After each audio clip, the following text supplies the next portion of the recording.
Hi, it's me again with Corel tips and tricks.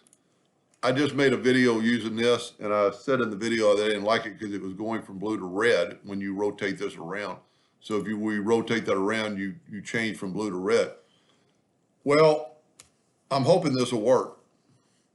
This is all one group. I'm going to control D to duplicate it, and I'm going to mirror it. I think it's going to work, but we need to rotate it.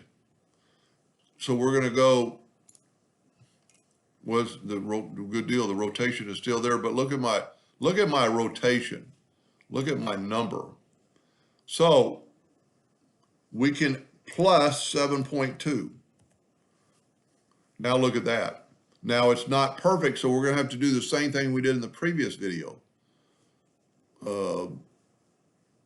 We're going to, well, you know what? We might not have to do more work than I thought it was going to be.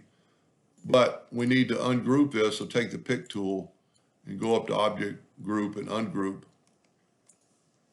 and take these. I don't want to move this side, and I don't like that point. And there's a way around that. I'm going to have to zoom in a little bit.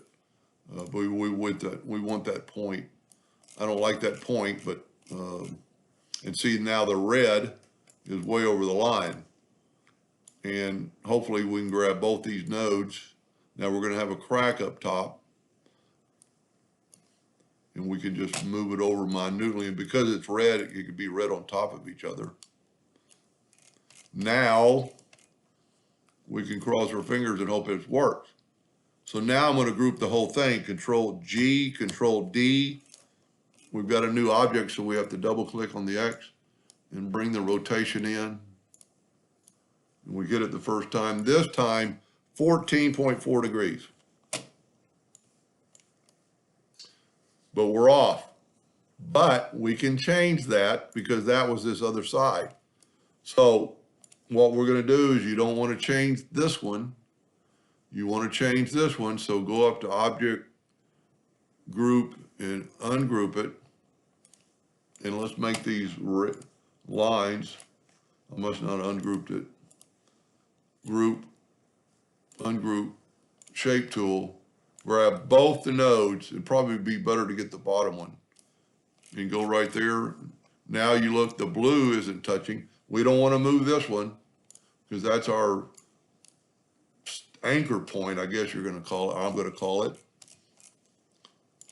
Now I'm going to delete this one. Hopefully this will work. Control G to group it back together. Control D to duplicate it. And we have to move the rotation. And this is where you want to make sure your rotation is in the center. We're going to go a negative 14.4. Let's hope it matched up. Now, we can keep going, or we can go the other way. Control D to duplicate it. See, we're still at 0 rotation on it, so we can, as long as you put that in the center of the page, which it's not, you know, a lot of times I'll zoom in, you got to be able to see the X. See, you know, well, now we are. So rotate this 14.4 degrees.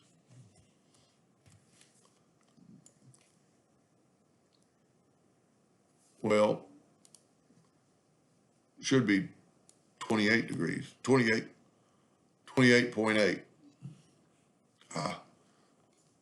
28.8. Control D. Somehow I jumped and got off or something. So let's get back to the best one. Control D. Now plus 14.4. And then just go all the way around. I'm gonna save your time. But if you look, the blue line looks like it's a continuous line. So it makes a lot more, I still don't like that peak.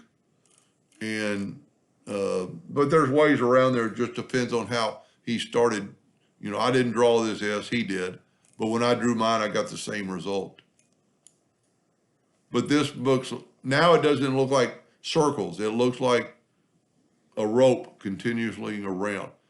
And, you know, you could probably get rid of that, but just, you know, a little bit of work, moving on both. And then you could always play